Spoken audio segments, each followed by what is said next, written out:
starting with point number one, or should I say problem number one that I have with Indian skincare brands, and that is the use of essential oils in leave-on skincare formulas. Another thing that I want to talk about is the excessive focus on green beauty. Hello, hi everyone, this is Shrija. Welcome to Skin or Real, where I talk all things skincare. So if you like skincare related content, then make sure that you subscribe. Likewise, you can also follow me on Instagram, where I post more regularly. Now, if you have been following me, then you probably already know that I love Korean and Western skincare formulas. But I'm Indian and I live in India, so sometimes my followers ask me that why do I still prefer a Western skincare product over Indian formulations. So today I'm going to give my perspective on the same, along with talking about few Indian products that I have been enjoying lately. So starting with point number one, or should I say problem number one that I have with Indian skincare brands, and that is the use of essential oils in leave-on skincare formulas. Honestly guys, essential oils are anything but essential in your skincare routine. They're just there for the fragrance part of it, because let's face it, good smelling stuff sells better. However, essential oils offer little to almost no benefit for your skin, and more than that, they are damaging for your skin barrier in the long run by causing severe irritation, allergic reactions and skin inflammations. Now, if you're sitting there thinking to yourself that you have been using some XYZ skincare product that has some XYZ essential oil in it and your skin is completely fine, well, it's just a matter of time, because I have been there, and trust me, our skin is very smart at hiding irritation. And probably you are not experiencing any irritation right now because your skin is very resilient, but it will act out. And when it does, you will have to deal with a lot of nonsense. So that's why I always recommend staying away from essential oils and leave-on products. However, it's just about a matter of time. And you know, honestly, I try my best to try products from Indian skincare brands along with recommending them. And there are times, you know, when I'm going through the website of some Indian skincare brand and I think to myself, oh yeah, finally a good formulation. But in the end, I'm just disappointed by some random essential oil in the ingredient list. So yeah, that is my big problem with Indian skincare brands, the use of essential oils. Another thing that I want to talk about is the excessive focus on green beauty. Guys, green beauty is a fallacious concept that emerged from this idea that 60% of whatever we put on our skin actually ends up in our bloodstream. I have two things to say. Number one, our skin is actually a barrier and it is pretty awesome at keeping things out. And number two, putting a banana on your skin won't give you the same benefits as consuming it. And just think of it, if our skin was honestly this absorbent, then you would actually swell up like a jellyfish while taking a shower. I've also realized that suddenly, you know, these Indian brands are focusing on clean ingredients and are creating fear among consumers with respect to chemicals in skincare.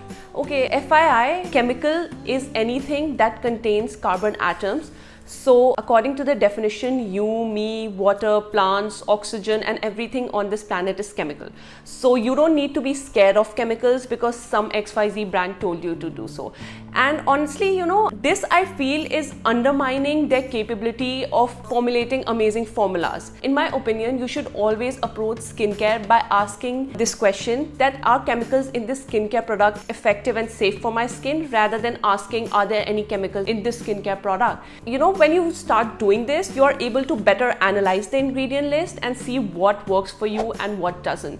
I also need to mention this, that it is not the Indian brands that are focusing on green beauty. Brands outside has also started doing this for some reason, and I don't know why. It really annoys me because, you know, they have started formulating with ingredients that are probably more irritating for your skin. So yeah, but still there are some drugstore brands like CeraVe and Korean brands like Illioon who are focusing on effective ingredients rather than this clean and green beauty crap, and I have huge respect for them. So yeah, that's my another problem with Indian skincare brands, or in general, this problem is also arising in Western skincare brands. Having said that, there are few Indian products that I have been enjoying lately, so I'm going to talk about them. Number 1 is Vilva Goat Milk Shampoo. This is probably one of the best sulfate-free shampoo for oily scalp that cleanses without stripping the natural oils of your hair. However, the only drawback is that it contains this strong jasmine fragrance due to the presence of essential oils in it again. Yeah, but it's a leave-on product, so I don't mind that, and that smell goes away once your hair has dried out. Also, another thing that I have noticed with this shampoo is that your hair feels more tamed and calm, and there is definitely a significant reduction in frizz if you have frizzy hair. So I highly recommend it to people who have frizzy hair and are looking for a gentle sulfate-free shampoo. The next product that I want to talk about is from a company called Bubbles Farm, and they have this pack called Skin Brightening Pack, and it is a very nice face pack for treating leftover acne marks and hyperpigmentation issues. This face pack contains turmeric, almond, grounded oats, orange peel, honey, papaya and grounded oats. I personally use this face pack with milk once a week, and I really like the results. The last product that I want to talk about is an anti-acne spot treatment. It's from a brand called Forever Earth, and I was really impressed by the formula because unlike other anti-acne spot treatments which are drying for your skin, this actually feels like a balm and has a grainy texture. This spot treatment works really well on big inflamed acne and the acne filled with pus or your pustules. And the only drawback is the strong smell because it has neem oil in it, so it smells very earthy and has this weird pungent smell which might not be tolerated by people who are sensitive to strong smell in skincare. And also when you apply the spot treatment, it tingles a bit, but that sensation goes away in about 1 to 2 minutes. However, do keep in mind that it again contains nutmeg essential oils, so that's why I don't recommend using it frequently. I use only a very tiny amount and only if I really need to.